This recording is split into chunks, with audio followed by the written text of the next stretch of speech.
segundito.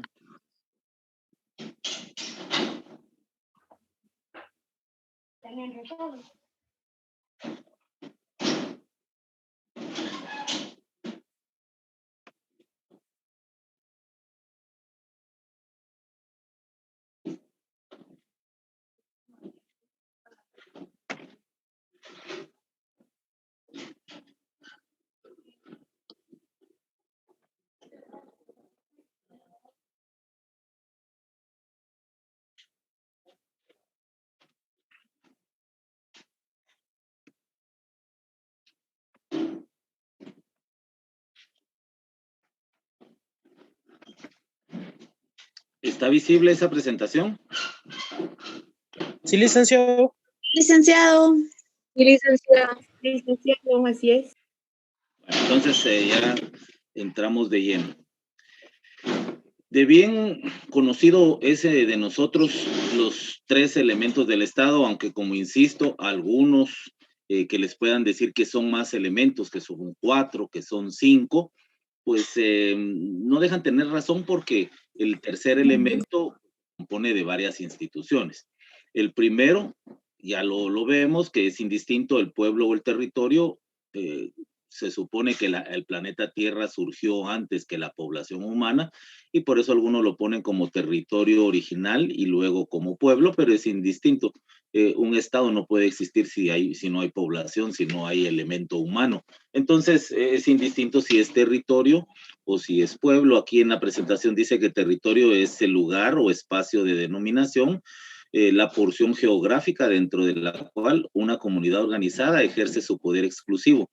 La relación entre Estado y territorio es doble. Por un lado, este es parte integral de aquel y es el lugar o espacio de denominación, la porción geográfica dentro de la cual una comunidad organizada ejerce su poder exclusivo. La relación entre Estado y territorio es doble. Por un lado, este es parte integrante de aquel y a la vez un fundamento y límite del poder estatal. Se deriva de la soberanía. La soberanía es la característica esencial del Estado moderno y significa poder supremo. Según Bodin, es la conjunción de independencia territorial y nacional del poder supremo. Bueno, entonces el día de hoy vamos a tratar exclusivamente del tercer elemento que viene a conformar la estructura del Estado. Y aquí, en este tercer elemento, como lo ponemos en referencia en la presentación, se le puede denominar derecho, el tercer elemento, pero también podríamos conocerlo como el gobierno o el poder político. También otros lo mencionan como el orden o bien ordenamiento jurídico, que es toda la gama de legislación. Otros, estructura jurídica, que es lo mismo que un orden, un ordenamiento jurídico. También otros le denominan soberanía, porque a la larga la soberanía es el poder del Estado que tiene la población y que la delegan sus autoridades.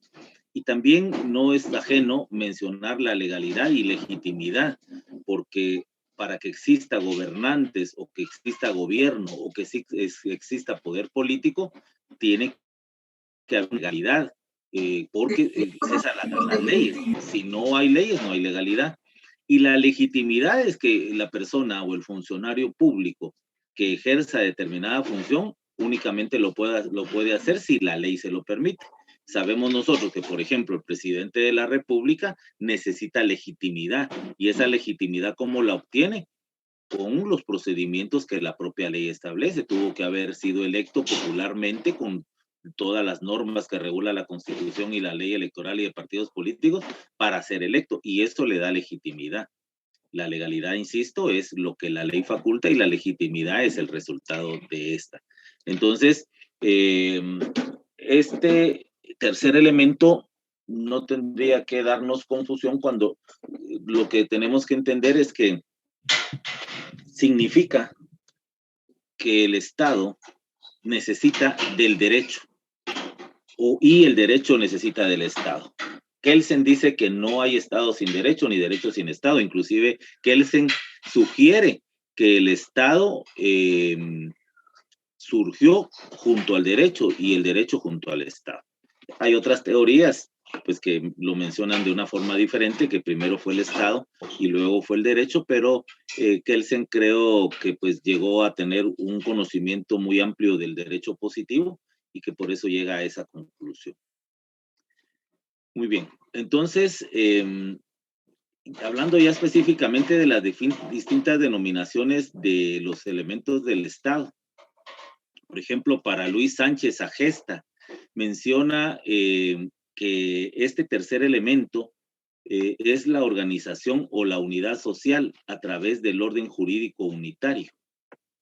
Es decir, la unidad que tiene su punto de partida en el conjunto de normas de carácter fundamental que forman la constitución de un país, donde se establecen principios relacionados con el orden y con el régimen político imperante, cuya realización está en manos de funcionarios que ejercen el poder público.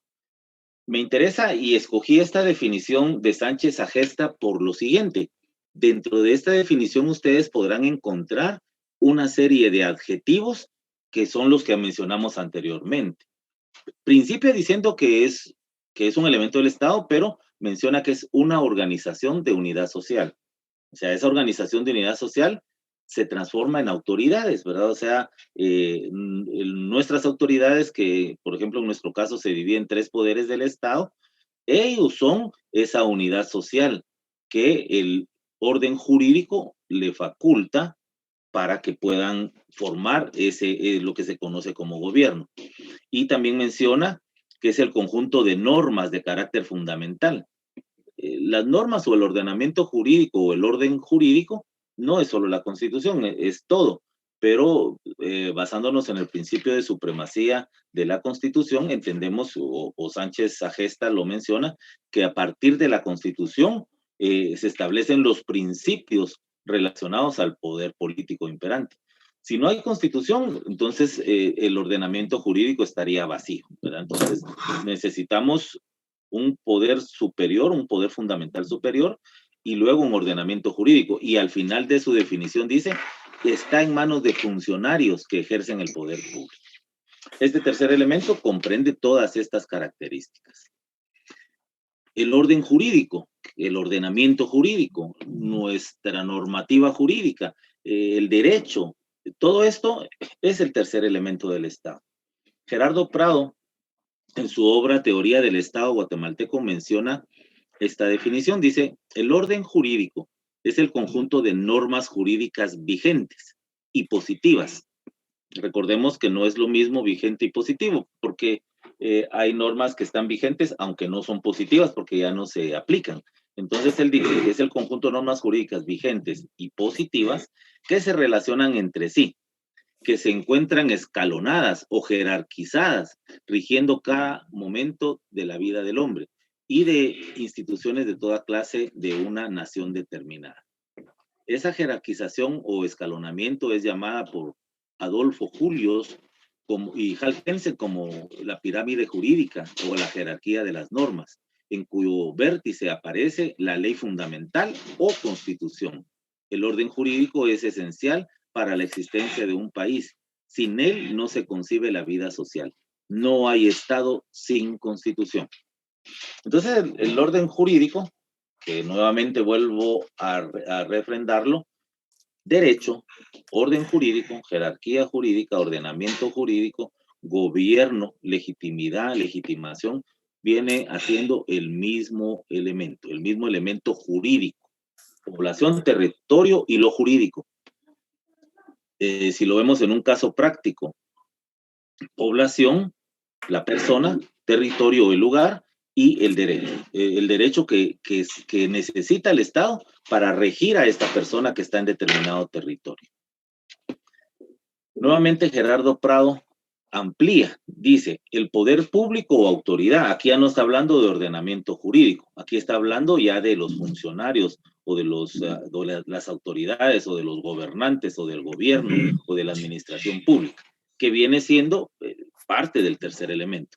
Dice, originalmente fue un atributo otorgado a un hombre, estamos hablando del poder político, dando lugar al surgimiento del absolutismo. Es el poder absoluto en pocas manos, aunque el ejercicio de la autoridad se concentraba en forma personal. tratándose de justificar como un derecho conferido por delegación divina. Esto lo vamos a ver cuando estudiemos los tipos de gobiernos. Pero recordemos de que en algún momento hubo gobiernos autoritarios o totalitarios, los monárquicos también, los gobiernos exclusivos de una familia, que eso se vio inicialmente de la historia del derecho y del Estado, donde pocas personas o el rey o el soberano ejercía el poder absoluto del poder público o de la autoridad. Y esto pues en la evolución del hombre y en la evolución del derecho pues ha ido cambiando. Continúo con la lectura de esta observación que hace Gerardo Prado. Dice, ahora, gracias a la evolución de ideas, se considera que el ejercicio de la misma corresponde al pueblo como grupo de convivencia, en donde se manifiesta como acción política que facilita energía espiritual y material capaz de configurar un orden positivo de derecho. Ok, el tipo de gobierno, en todo caso, no viene a alterar a los elementos del Estado, porque el Estado puede ser, el tipo de gobierno puede ser diferente, pero una vez sea gobierno, es el tercer elemento del Estado. Una vez haya un ordenamiento jurídico, es el tercer elemento del Estado. Una vez haya una constitución que sea la que rige, encabeza el ordenamiento jurídico, es el tercer elemento del Estado. Inclusive una vez haya soberanía, que es la facultad que el pueblo delega a sus autoridades, el poder público o la autoridad, estamos hablando de un tercer elemento. Hay dos autores extranjeros que también nos ilustran en relación a este sentido de los elementos adjetivos del tercer elemento del Estado. Vladimiro Naranjo Mesa, por ejemplo, menciona que el adjetivo público es el elemento formal del Estado e indica que consisten en una circunstancia en donde la población como grupo política y jurídicamente constituido está sometido a una autoridad que se ejerce a través de sus propios órganos, es decir, los del Estado. Aquí Vladimiro Naranjo Mesa vaya un poco más proyectado en mencionar de que ese poder público o esa autoridad está delegada en los tres poderes, que eso ya lo conocemos desde nuestra concepción de un gobierno democrático y en donde ya después de la división de los tres poderes, nuestra constitución también lo adopta, pues, eso históricamente, porque desde que fue la independencia con España y del Reino de España, pues ya tenemos esa división de poderes, pero nuestra constitución actual lo sigue manteniendo. Para Luis Sánchez Agesta, la unidad social jurídicamente ordenada se organiza mediante un poder jurídico autónomo, centralizado y territorialmente determinado. Esta unidad jurídica, nuevamente venimos a mencionarla, ya se había indicado por Gerardo Prado anteriormente, es la delegación que se le hace a las autoridades o funcionarios mediante el cumplimiento de un ordenamiento jurídico.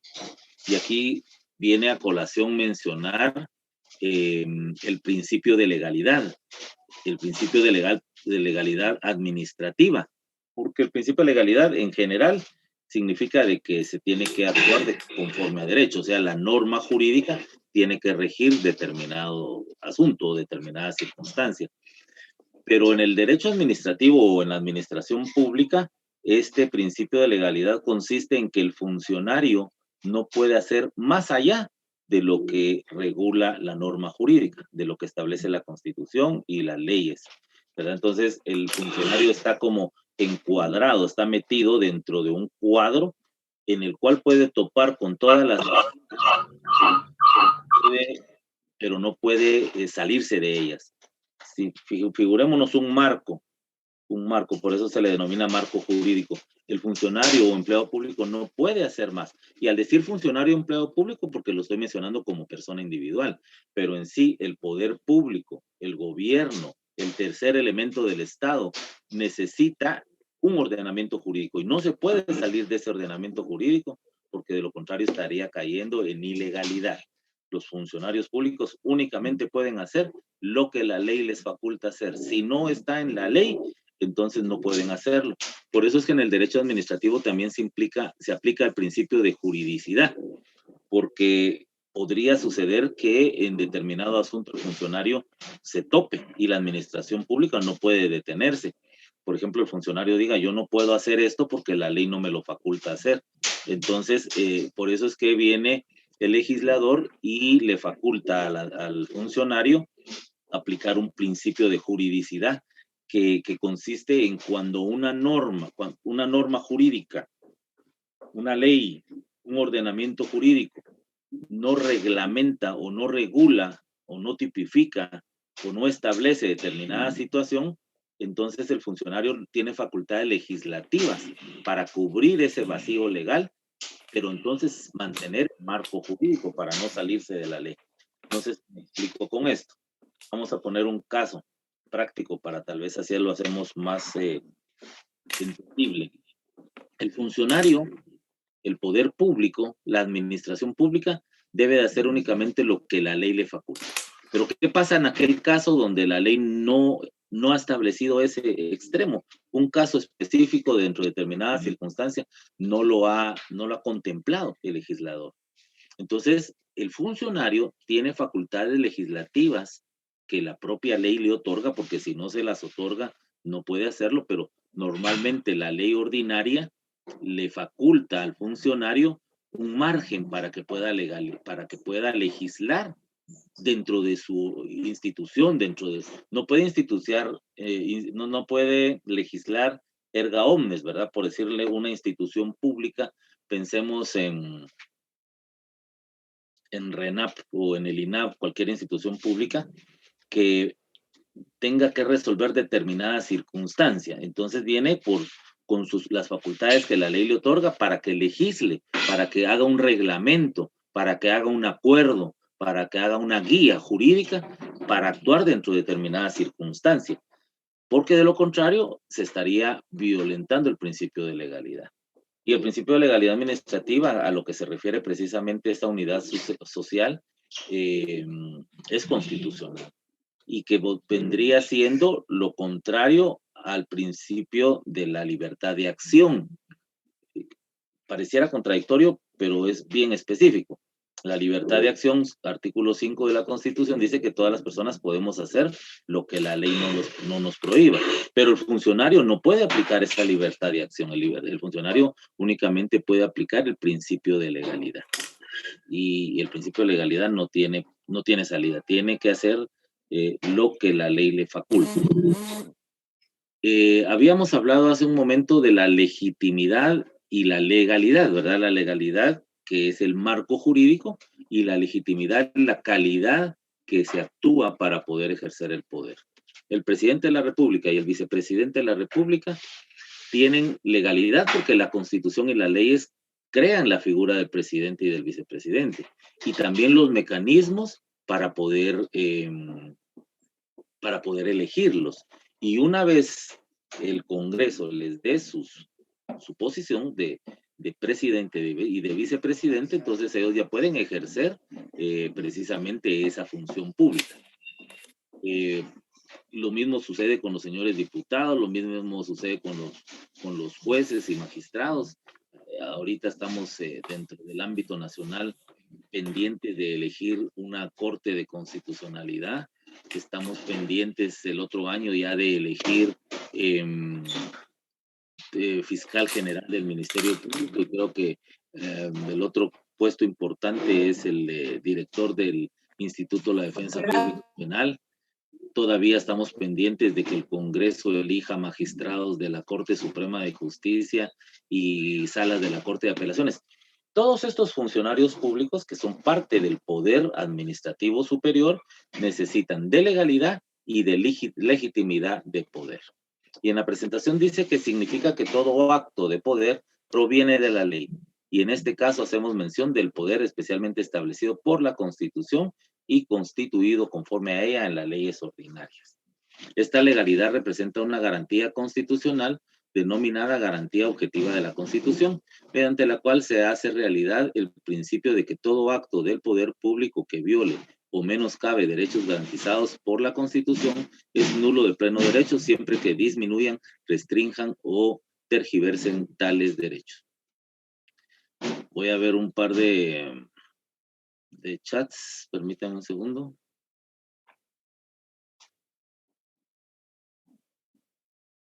Estamos bien, ok.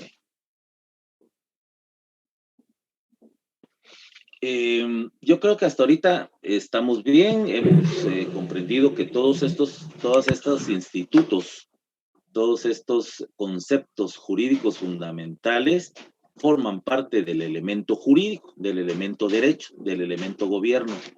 Algunos graficaban, recuerdo hace algún tiempo, como que el Estado es la copa de vino, el Estado es la copa, el vidrio, y dentro del Estado vamos a poner un poco de vino, una guinda y de repente un palillo. Entonces todos estos elementos internos conforman precisamente estos elementos del Estado. El Estado es lo macro y sus elementos pues lógicamente son internos. Pero como estamos hablando ahorita precisamente de este concepto del tercer elemento, es muy importante, aparte de la jerarquía de las normas que menciona Kelsen, también tomar en cuenta la jerarquía de la Constitución y la supremacía constitucional, ¿verdad? Entonces, al respecto, vamos a ver. Justicia constitucional, que viene siendo la facultad que tiene el Estado de hacer que se respete precisamente esa jerarquía de la Constitución. Y la jerarquía constitucional concretamente está claramente establecida en 4 artículos de la Constitución, uno de la parte dogmática y otros 2 de la parte orgánica. Y los vamos a ver en una forma puntual. Yo quisiera que estos artículos sí los tengamos presentes siempre. Y es donde claramente la Constitución establece esos requisitos de que cualquier disposición de cualquier naturaleza dentro de la autoridad o dentro de los particulares que tergiverse o contraríe la norma constitucional es nula de pleno derecho. Y en el artículo 44, que menciona los derechos inherentes de la persona, dice, artículo 44, derechos inherentes a la persona humana. Los derechos y garantías que otorga la Constitución no excluyen otros, que aunque no figuren expresamente en ella, son inherentes a la persona humana. Pero aquí viene en este segundo párrafo lo toral. El interés social prevalece sobre el interés particular. Serán nulas ipso iure las leyes y disposiciones gubernativas o de cualquier otro orden que disminuyan, restrinjan o tergiversen los derechos que la Constitución garantiza. No hay para dónde. Ordenamiento jurídico. Si el Estado no tiene Constitución, no hay Estado. Si el Estado no tiene territorio, no hay Estado. Si el Estado no tiene población, no hay Estado. Pero si hablamos del elemento derecho, ahí nos tenemos que ir con el ordenamiento jurídico. Y el ordenamiento jurídico está claramente encabezado por una Constitución. Y este artículo 44 nos lo deja claro. Veamos el artículo 175.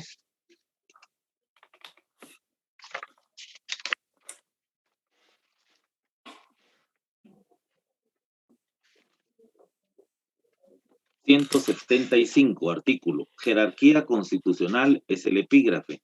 Ninguna ley podrá contrariar las disposiciones de la Constitución. Las leyes que violen o tergiversen los mandatos constitucionales son nulas ipso iure. Las leyes calificadas como constitucionales requieren para su reforma, ese es otro tema. Pero estamos en el párrafo primero, repito. Ninguna ley podrá contrariar las disposiciones de la Constitución. Las leyes que violen o tergiversen los mandatos constitucionales son nula ipso iure. Nuevamente se vuelve a establecer esa jerarquía constitucional y que no se permitirá en ningún momento esa violación a ninguna disposición de la Constitución. Y finalmente, ya con relación al tema de los jueces, en el artículo 204 de la Constitución, leámoslo, dice, condiciones esenciales de la administración de justicia. Los tribunales de justicia, en toda resolución o sentencia, observarán obligatoriamente el principio de que la Constitución de la República prevalece sobre cualquier ley o tratado. Bueno, entonces, si nos vamos a estas tres disposiciones del artículo 44, que son referente a los derechos inherentes a la persona humana, del 175, que es de la organización del Estado, y el del 204, que refiere que los jueces en sus resoluciones y sentencias tienen que tomar en cuenta que la Constitución debe de ser superior y prevalecer sobre cualquier disposición, incluyendo convenios y tratados internacionales. No obstante, la propia Constitución en algún momento dice que los convenios y tratados internacionales en materia de derechos humanos prevalecen sobre el derecho interno. Pero bueno, esa es una discusión que se ha tenido por mucho tiempo, de que qué es antes, porque si nos vamos, se recuerdan ustedes al tema de la jerarquía constitucional, para algunos la Constitución está en la cúspide de la pirámide de Kelsen, que es figurativa, pero nos ilustra mucho, y otros dicen, no, la Constitución es parte del ordenamiento jurídico, por lo tanto, los convenios y tratados internacionales en materia de derechos humanos prevalecen sobre el derecho interno. El claro ejemplo que nosotros tenemos en Guatemala, lo he mencionado en otras ocasiones, es la aplicación de la pena de muerte, la cual nuestros jueces de sentencia, cuando el Código Penal regula que determinado delito con determinadas circunstancias agravantes puede aplicarse la pena de muerte, ya no lo hacen y dicen, no obstante, nuestra Constitución tiene vigente la pena de muerte como una pena principal en ciertos delitos.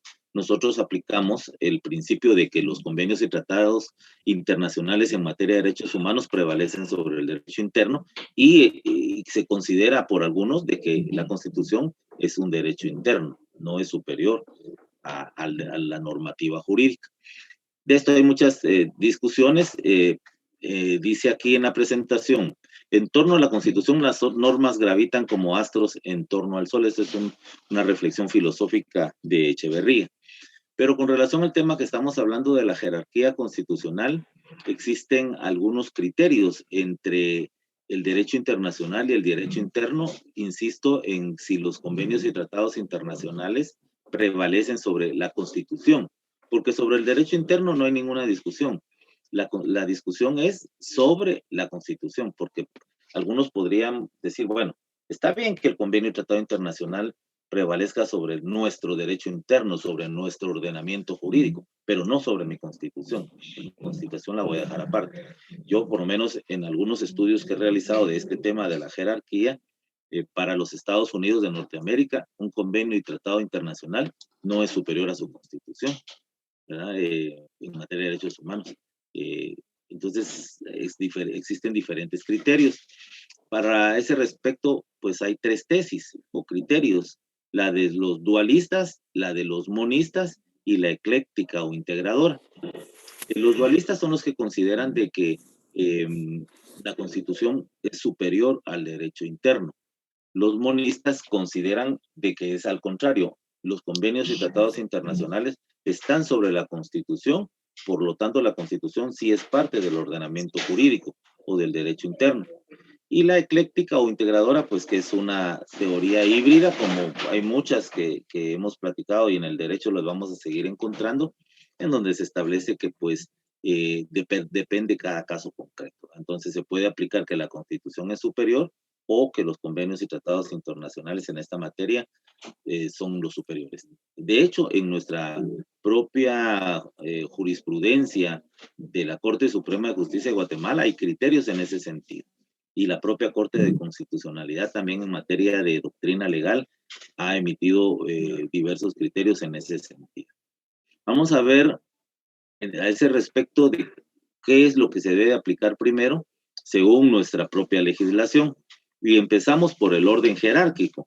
El artículo 46 de la Constitución Política de la República de Guatemala, que es el que les mencionaba hace un ratito, donde le da preeminencia a los convenios y tratados internacionales sobre el derecho interno, aunque no dice si la Constitución es derecho interno o no. El epígrafe dice preeminencia del derecho internacional. Se establece el principio general de que en materia de derechos humanos los tratados y convenciones aceptados y ratificados por Guatemala tienen preeminencia sobre el derecho interno. hay que hacer énfasis en este caso, en esta última parte.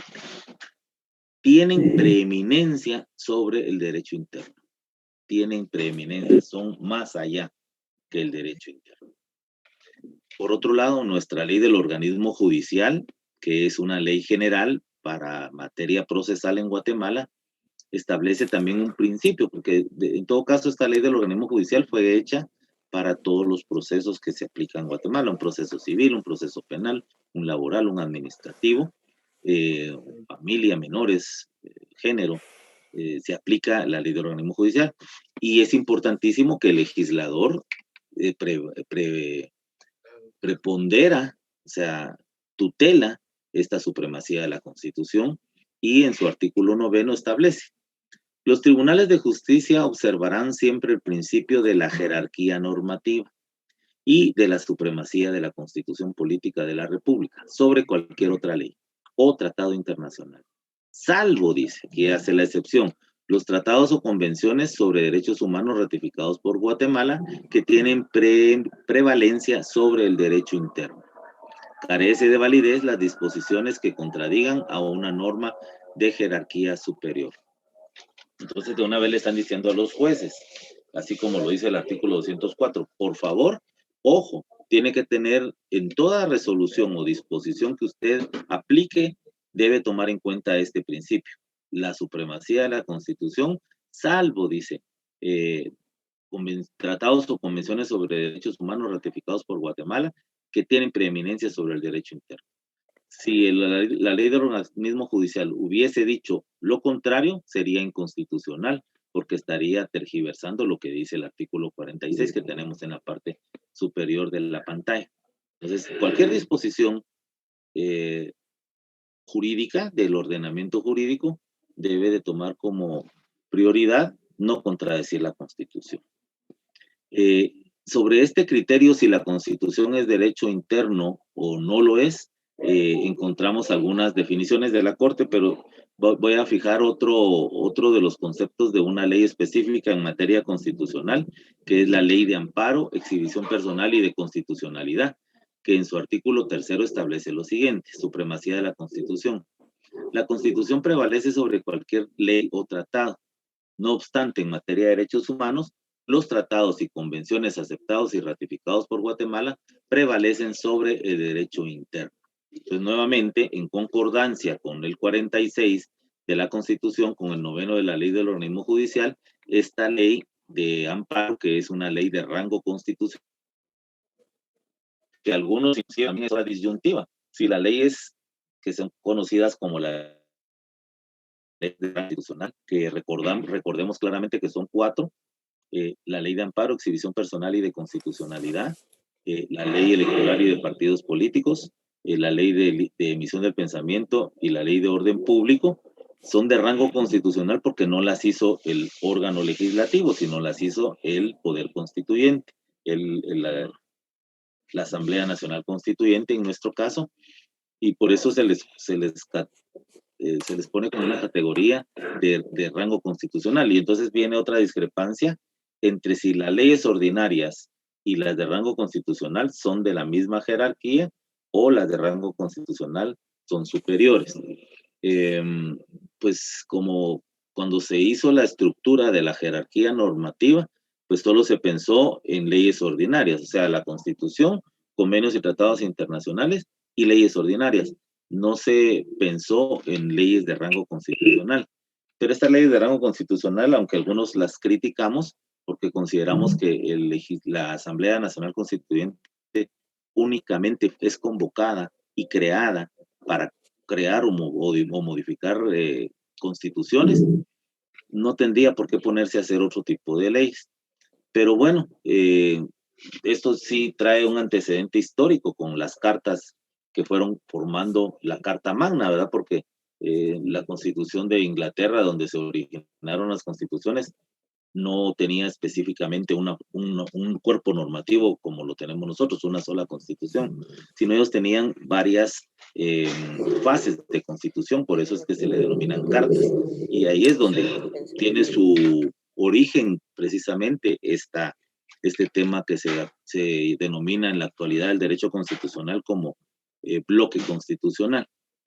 Bueno, voy a citar una parte de una sentencia de una jurisprudencia de la Corte Suprema de Justicia donde menciona que la Constitución es parte del derecho interno, y esto para aclarar que algunos interpretaban de que la Constitución no es parte del ordenamiento interno, sino que es superior a él, y otros que sí lo es, pero la Corte en esta jurisprudencia dice: esta Corte estima que si bien en materia de derechos humanos los tratados y convenciones internacionales prevalecen sobre todo el derecho interno, inclusive la Constitución.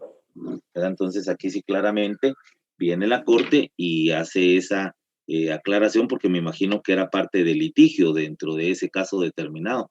Me imagino que fue una casación en donde los litigantes tenían criterios encontrados entre si la Constitución formaba parte o no del derecho interno.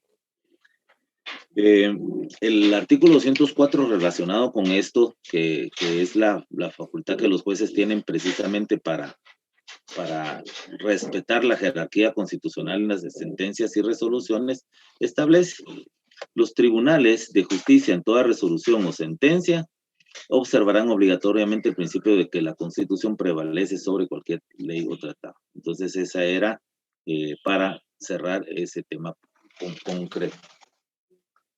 El control de constitucionalidad de las leyes, que es parte precisamente de este tercer elemento, porque una constitución que sea vulnerable, una constitución que sea que ataque, que sea susceptible de ser atacada o que sea susceptible de ser violentada, vendría a atacar los cimientos del Estado. Por eso es que nosotros sabemos en la historia de nuestra Guatemala de que ha existido muchos rompimientos constitucionales, precisamente por eso, porque la Constitución forma parte de ese tercer elemento.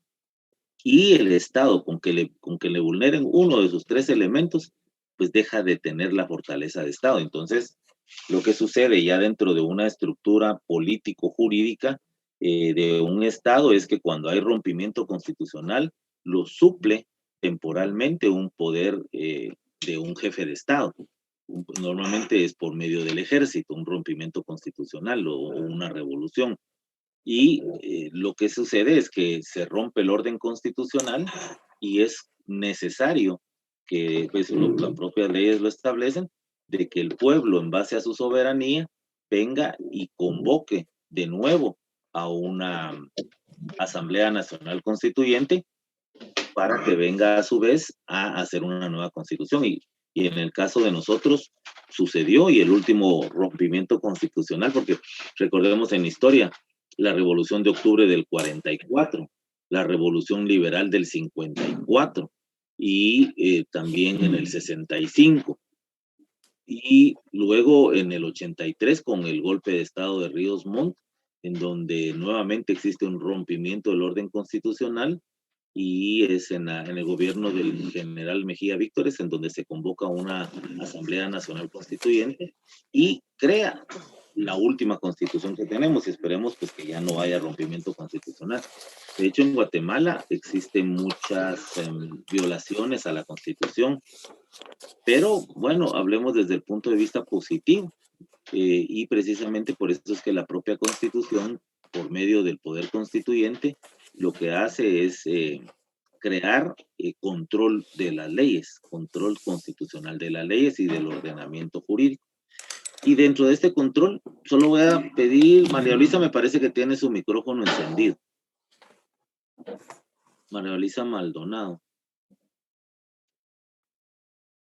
Encontramos diferentes tipos de control, y dentro de esos está el control político, el control jurisdiccional, el control difuso y el control concentrado, que son disposiciones de la propia Constitución, porque tenemos una Constitución que, como todas, tiene su parte dogmática, principios fundamentales, su parte orgánica, organización del Estado en poder ejecutivo, legislativo y judicial. Encontramos un preámbulo y en la parte práctica encontramos instituciones como el ejército, como el poder fiscal, el control, fiscalización, el régimen financiero, etcétera. Y dentro de esto también ese tipo de controles. Y por eso es que se crea mecanismos de control, instrumentos de control, como es, por ejemplo, la acción de amparo, la exhibición personal, la inconstitucionalidad, ya sea en casos concretos o inconstitucionalidad general, ya sea total o parcial. Y esos son instrumentos que se crean dentro de un sistema de control de leyes, un sistema de control constitucional. Y haciendo un breve comentario al respecto, estos sistemas de control constitucional, pues no son invento de nuestros asambleístas constituyentes, sino eso proviene del derecho constitucional, de la historia del derecho constitucional y principalmente del constitucionalismo moderno.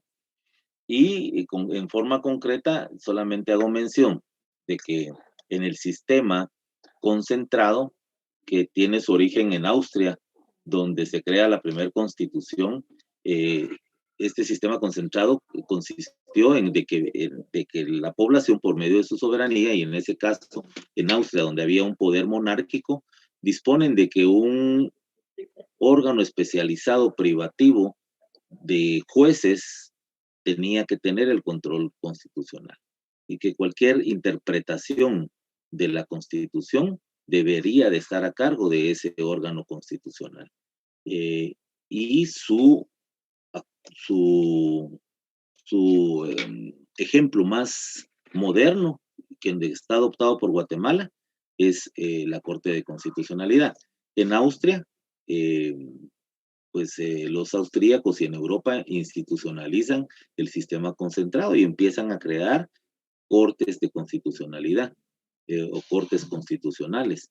Y los jueces especializados en esa materia son los únicos que pueden hacer interpretación constitucional. Pero en los Estados Unidos existe una famosa sentencia que es conocida en la historia como la sentencia del juez Marshall, que es el presidente de la Corte Suprema de Justicia de los Estados Unidos y que emite una sentencia famosa en un caso específico en el cual lo que hace precisamente este juez es decir que la interpretación de la Constitución no puede quedar en pocas manos o en las manos de un órgano constitucional específico, sino que va más allá, ¿verdad? Entonces, por eso es de que él considera de que se tiene que hacer un sistema de control difuso, y es el que adopta Guatemala en nuestra actualidad, porque eso ustedes habrán escuchado de que, por ejemplo, en materia de amparo, que es uno de los instrumentos de control constitucional más conocidos, los jueces ordinarios y los jueces de toda naturaleza, privativa u ordinaria, tienen facultades legislativas y facultades de control. Permítanme un segundito. Voy a solicitarles una pausa de 2 minutos. Ahorita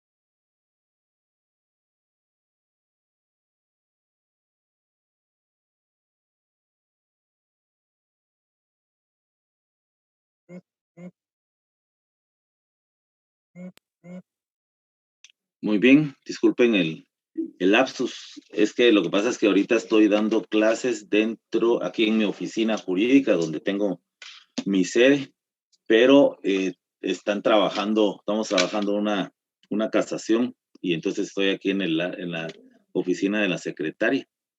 Pero me estuvieron tocando el timbre ahorita y yo había dado instrucciones que no me interrumpieran. No, ella había salido un momentito, entonces por eso tuve que cortarles. Les pido las disculpas del caso. Bueno, entonces en Guatemala pues precisamente utilizamos estos tipos de control constitucional. El control político lo ejerce concretamente el Congreso de la República. El control jurisdiccional lo ejercen, bueno, el control político no solo el Congreso de la República, también la Contraloría General de Cuentas ejerce un control político. También lo ejerce la denominada sociedad civil, porque, bueno, las señoras esas que se denominan sociedad civil, pues realmente no tienen la representatividad de todos nosotros, porque para empezar, alguien que representa a otras personas velan por ellos. Y yo no sé si la sociedad civil, esta señora Helen Mack y todas esas señoras, pues alguna vez han hecho algo por ustedes o por mí. No, no porque no les interesa, ellas son ONGistas que solamente ven por sus propios intereses políticos y económicos y ahora hasta ideológicos, porque son al extremo que defienden la libertad sexual y todas esas degeneraciones sociales y políticas que han estado existiendo. Entonces, no ejercen una representación, pero podríamos incluirlo como que sociedad civil en otras sociedades, no como la nuestra. También sociedad civil realiza un control político. El control jurisdiccional, que lo ejercen exclusivamente los jueces por medio del control difuso y del control concentrado. ¿Okay? Ahora veamos el otro elemento que nos faltaba con relación al tercer elemento del Estado, que es la soberanía, que nuevamente repito, reitero, y aunque pareciera como que estoy en la misma, dándole vuelta a lo mismo, pero no me queda otra opción que hacerlo de esa manera. El derecho, el ordenamiento jurídico, el poder jurídico, el poder de la administración pública, de los funcionarios y empleados públicos, la legitimidad y legitimación y la soberanía, pues conforman este tercer elemento, ¿verdad? Inclusive podríamos encontrar alguna más. Con relación a este término de la soberanía, que ustedes ya lo conocen muy bien, en qué consiste la soberanía, pero dice, la soberanía del Estado ha sido durante años el concepto central de una teoría política. Se hace referencia al lugar que ocupa el Estado en sí mismo dentro del conjunto de organizaciones humanas. Jurídicamente significa que ese Estado es el máximo poder dentro de una nación, que se impone a todos y que no hay nada por encima de él. Significa suprema autoridad o mando superior, o como dice Raúl Ferrero, se define como la competencia estatal al mando. Bueno, ¿qué más podríamos decir? Que el funcionario ejerce la hegemonía del gobierno. El gobierno se divide en tres poderes: ejecutivo, legislativo y judicial. Pero que tanto el funcionario como las instituciones del Estado, pues son creadas por la ley. Perfecto. Que la ley está encabezada por la Constitución. Bien. Y que todo funcionario que ejerce funciones públicas tiene que tener legitimación, sí, tiene que estar legitimado, tiene que tener un cargo en base a la ley. Y en base a la ley significa que es principio de legalidad. ¿Y quién le da esa facultad a los funcionarios, a la administración pública y inclusive a los poderes del Estado, que son los que organizan la administración, tanto jueces, ejecutivo como legislativo? De hecho, los que crean el ordenamiento jurídico son los legisladores, y los legisladores están facultados por la ley. Pero todo surge precisamente del pueblo, que es el que tiene la soberanía. Entonces, la soberanía del pueblo la delegan sus funcionarios y ahí se le vuelve a dar vuelta a todas estas instituciones. Muy brevemente, con relación a esto, en el artículo 152 de la Constitución, establece, de hecho, desde el título 4, capítulo 1, ejercicio del poder público, el artículo 152 que establece el poder proviene del pueblo. Ahí ahorita regresamos al elemento poder. ¿Y dónde ubicamos el elemento poder? En el tercer elemento, es un elemento del Estado, el poder. Solo que el poder lo tienen las autoridades, pero ¿quién es realmente constitucionalmente el que ostenta el poder? El pueblo. El poder proviene del pueblo. Su ejercicio está sujeto a las limitaciones señaladas por la Constitución y la ley. Ninguna persona, sector del pueblo, fuerza armada o política, puede arrogarse su ejercicio. Artículo 153. Imperio de la ley. El imperio de la ley se extiende a todas las personas que se encuentren en el territorio nacional. Artículo 154. Función pública, sujeción a la ley. Los funcionarios son depositarios de la autoridad, responsables legalmente por su conducta oficial, sujetos a la ley y jamás superiores a ella. Los funcionarios y empleados públicos están al servicio del Estado y no de partido político alguno.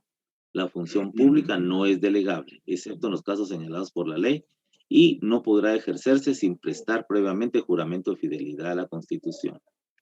Artículo 155 de la Constitución. Responsabilidad por infracción a la ley. Cuando un dignatario, funcionario o trabajador del Estado en el ejercicio de su cargo infrinja la ley en perjuicio de particulares, el Estado o la institución estatal a quien sirva será solidariamente responsable por los daños y perjuicios que se causaren. La responsabilidad civil de los funcionarios y empleados públicos podrá deducirse mientras no se hubiere consumado la prescripción, cuyo término será de 20 años. La responsabilidad criminal se extingue, en este caso, por el transcurso del doble del tiempo señalado por la ley para la prescripción de la pena. Y finalmente establece este artículo: ni los guatemaltecos ni los extranjeros podrán reclamar al Estado indemnización por daños o perjuicios causados por movimientos armados o disturbios civiles. Y finalmente, artículo 156, no obligatoriedad de órdenes ilegales. Ningún funcionario o empleado público, civil o militar está obligado a cumplir órdenes manifiestamente legales que impliquen la comisión de delito. Entonces, en relación al tema del Estado, que está regulado, como ustedes bien lo saben, en el en la parte orgánica de nuestra Constitución, establece precisamente este concepto de soberanía. Y específicamente está en el artículo 141, que precisamente lo dejo al final por la importancia de ellos, ¿verdad? Para coronar este conjunto de elementos que conforman el tercer elemento de Estado. Y establece en estos tres artículos, en el 140, 141 y 142, lo siguiente. Artículo 140, Estado de Guatemala. Guatemala es un Estado libre, independiente y soberano, organizado para garantizar a sus habitantes el goce de sus derechos y de sus libertades. Esos derechos y libertades están regulados en la parte dogmática de la Constitución. Dice la norma: su sistema de gobierno es republicano, democrático y representativo. Republicano porque Guatemala está constituido en una república. Pues nuestro tipo de gobierno es republicano. Es una república, la República de Guatemala. Democrático porque nosotros, el pueblo, el soberano, pues ejercemos nuestra función de poder y elegimos a nuestras autoridades, el poder público que regula el 152 de la propia Constitución. Y representativo, pues porque lógicamente por nuestro sistema de elección se ejerce esa característica del Estado. Artículo 141, soberanía. La soberanía radica en el pueblo, quien la delega para su ejercicio en los organismos legislativo, ejecutivo y judicial. La subordinación entre los mismos es prohibida. De los tres organismos del Estado, pues que nosotros conocemos muy bien, vivimos en Guatemala, somos estudiantes somos gente de derecho y conocemos perfectamente cómo de alguna forma está organizado nuestro sistema político jurídico del Estado, el Ejecutivo, que lo representa el presidente de la República, y el vicepresidente, que son los dos funcionarios que son electos públicamente dentro de este organismo del Estado. Y que ellos, con las facultades que la Constitución y su ley orgánica les regula, y sus leyes específicas, crean su gabinete de gobierno y las demás instituciones del poder administrativo. Ahí encontramos a los ministros, viceministros que conforman el gabinete, pero otras instituciones. Ahí encontramos a los gobernadores departamentales, a los directores generales, inclusive otras instituciones que son autónomas, pero que forman parte de la administración pública. El Congreso de la República, que también son representantes del pueblo, por ejemplo, precisamente es que el pueblo, por parte de su soberanía, delega en ese poder del Estado la representación de nosotros, y que son encargados por la Constitución precisamente a la legislación. De hecho, inicialmente Aristóteles había planteado ya esta división del Estado en 3 poderes. Ya lo tenía previsto desde hace muchos años, ¿verdad? Solo que no lo mencionaba como los nombres que tienen ahora, sino era un poder administrativo, lo que ahora es el ejecutivo, y un poder jurisdiccional, lo que ahora es el judicial. Pero siempre tenían esos 3 tipos de poderes. Y el judicial, pues que ese ya no lo mencioné, pero que pues todo lo conocemos, está representado por el organismo judicial, y el organismo judicial que tiene funciones jurisdiccionales y funciones administrativas, ¿verdad? De hecho, el Congreso también tiene funciones administrativas, tiene su personal administrativo y hace sus funciones legislativas. Pues el judicial de igual manera tiene funciones administrativas, que es el nombramiento de personal de los juzgados, el nombramiento de los jueces por medio ahora de la carrera de estudios judiciales, etcétera. Y tiene el función jurisdiccional, que es la facultad del Estado de ejercer la justicia y aplicar las leyes dentro de determinadas circunstancias, ya sea jurisdicción y competencia, según se establece ya en la teoría del proceso. Entonces, estos 3 elementos del Estado, que son precisamente creados por la ley, pero que tienen su origen en la soberanía del pueblo. Y finalmente, el artículo 142 de la Constitución, que establece de la soberanía y el territorio. El Estado ejerce plena soberanía sobre A. El territorio nacional integrado por el subsuelo, aguas interiores, el mar territorial, en la extensión que fija la ley, y el espacio aéreo que se extiende sobre los mismos. ¿Se recuerdan? Este artículo lo veíamos con relación al elemento territorio. B. La zona contigua del mar adyacente al mar territorial para el ejercicio de determinadas actividades reconocidas por el derecho internacional.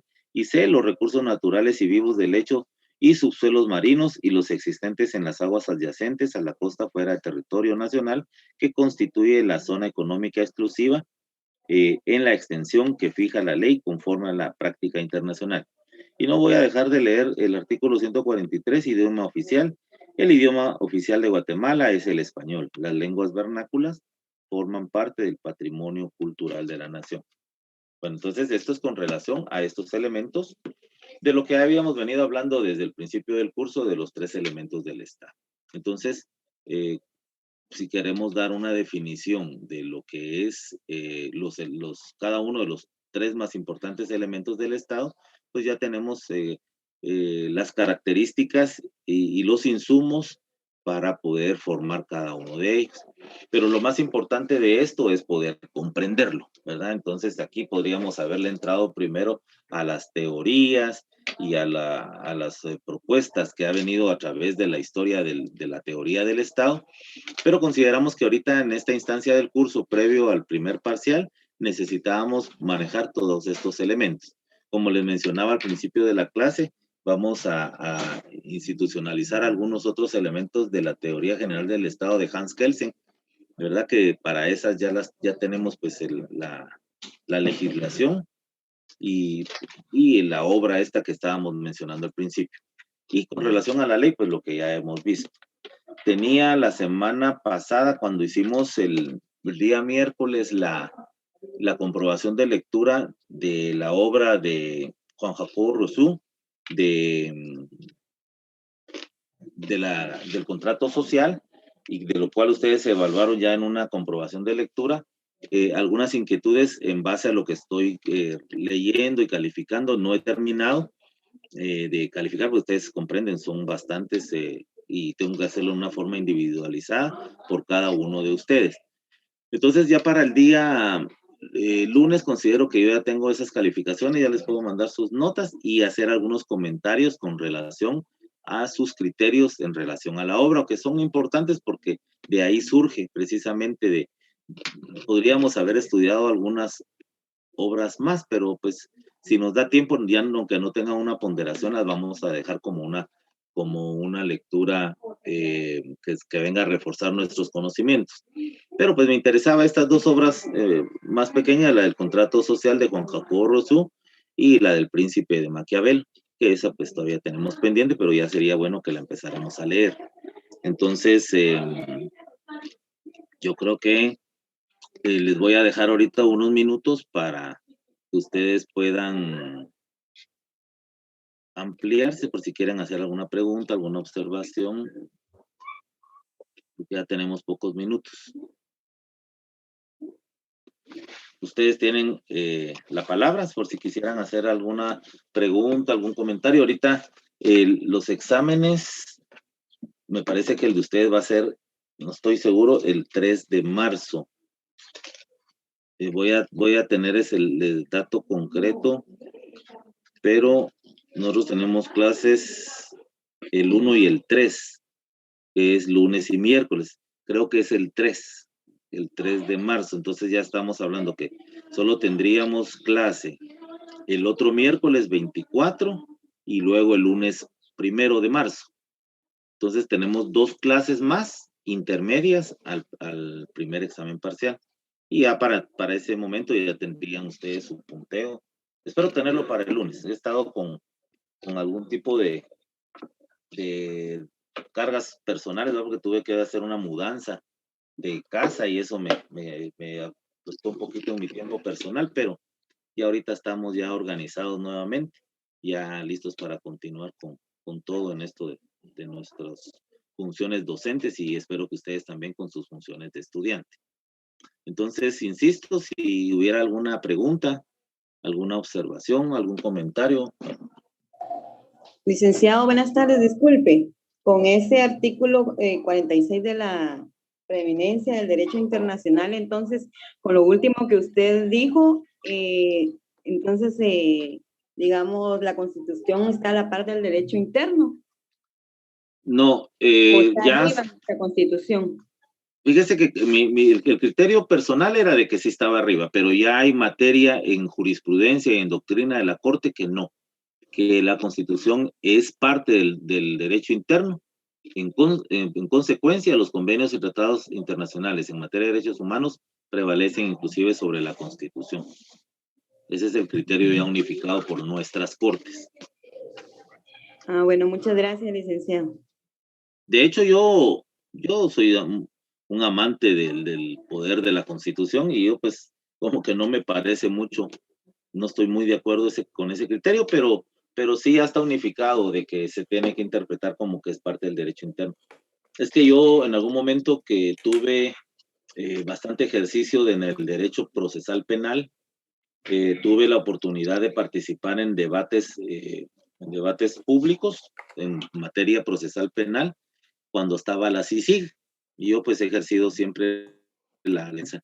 Y esta institución de la CICIG, que para muchos fue muy buena porque combatió la corrupción y la impunidad, pero también tenía cosas malas, y yo como era abogado defensor, entonces yo las pude vivir, no en carne propia, pues porque gracias a Dios pues no estuve preso por gracia de la CICIG, pero sí conocí a mucha gente que injustamente estuvo perseguida de una forma muy abusiva por parte de la CICIG, y ellos osaban. Había un señor de apellido Rincón que era un abogado colombiano que estaba ilegalmente.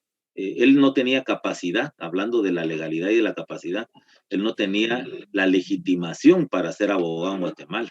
porque en Guatemala solo pueden ejercer los abogados que se hayan graduado en Guatemala o bien que se hayan graduado en otro país, pero que hagan su homologación por parte de la Universidad de San Carlos para ejercer en Guatemala. Pero ese señor es con abuso de prepotencia, se ejercían el derecho aquí en los tribunales, y ese señor, recuerdo que él decía que el convenio de la CICIG era superior a nuestra Constitución, porque era de materia de derechos humanos, y es falso.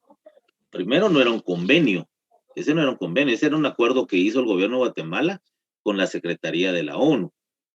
No tenía la calidad de convenio o tratado internacional. Y por otro lado, no era en materia de derechos humanos. O sea, se creó esa institución de la CICIG para que combatiera los grupos organizados de delincuentes que estaban incrustados en las instituciones públicas. O sea, la corrupción, ¿verdad? Toda esa gente que estaba creando corrupción y que lo sigue haciendo. Pero jamás se mencionó de que fuera un convenio entre estados, pues, ¿verdad? No, que no es cierto, no fue un convenio entre estados. Entonces jamás podía ese señor pretender que su pinche convenio fuera más que nuestra Constitución. Yo sí me sentía indignado y se lo dije a algunos jueces, ¿verdad? Que no deberíamos de permitir los guatemaltecos que cualquier extranjero venga a insultarnos y a ofender nuestra Constitución. Yo les aseguro que en muchos países democráticos cualquiera de nosotros vamos y ofendemos su bandera, su símbolo o su constitución, yo no sé si o nos matan o nos meten presos o saber qué nos harán, porque esa es parte de la representación de una nación, ¿verdad? La constitución es tan suprema que pues, debemos de respetarla, de cumplirla, de protegerla, de conocerla, de divulgarla y no permitir pues que cualquiera la venga a mancillar. Pero en relación a esto último, sí, ya son criterios de las Cortes que la Constitución es parte del derecho interno. En consecuencia, los convenios y tratados internacionales en materia de derechos humanos son superiores. Exacto. Licenciado, buena tarde. ¿Qué manda? Buena tarde, ¿me escucha? Sí, la escucho muy bien.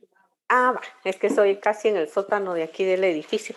Solamente quería saber, Lic, en relación a si usted nos podría ejemplificar, como poner algún caso en donde se dé esto que nos mencionaba, porque en eso sí tengo bastante duda, en esto del artículo 46, en materia de derechos humanos van a prevalecer los tratados. No sé si hay algún... Bueno, mire, yo les mencionaba como un ejemplo que es de los más claros y lo mencioné en esta sesión, pero le voy a mencionar otro para tratar de hacer un match. El ejemplo más claro es que la pena de muerte está vigente en la Constitución. Entonces, nuestra Constitución es la ley superior.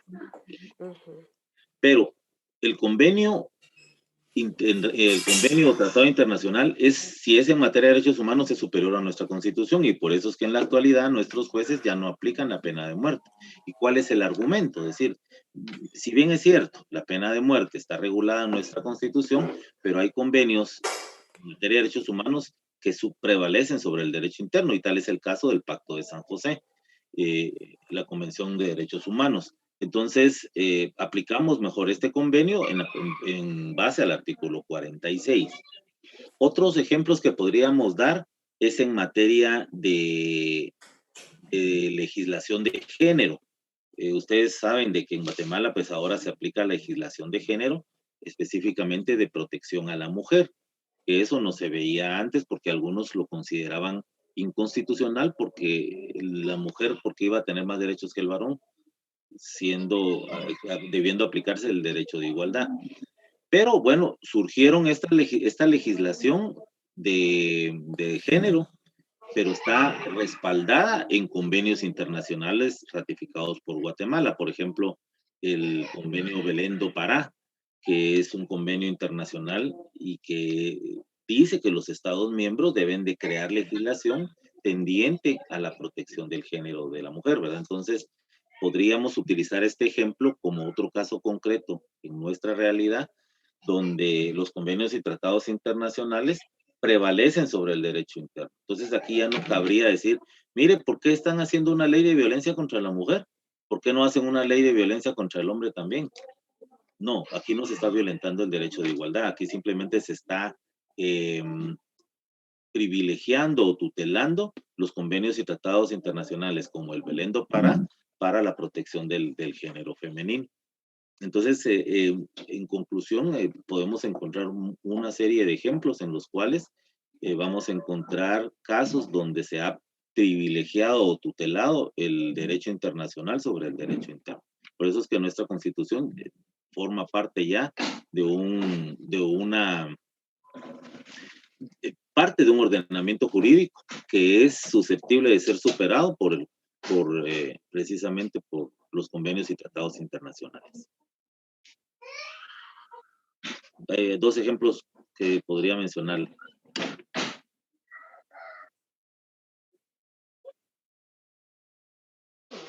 Gracias, Lick. Muy bien. Bueno, entonces dejamos acá la clase. El día miércoles tenemos clase siempre a la hora acostumbrada. El otro lunes tenemos clase a la hora acostumbrada. Y de hoy en 8 días tenemos examen. Y yo en estas 2 clases que vienen yo ya les doy el contenido. Pero ustedes pues ya lo saben, ¿verdad? Principalmente los elementos del Estado. Pero ya vamos a hacer un listadito ahí del contenido. Entonces, les agradezco mucho su atención, que tengan buena tarde.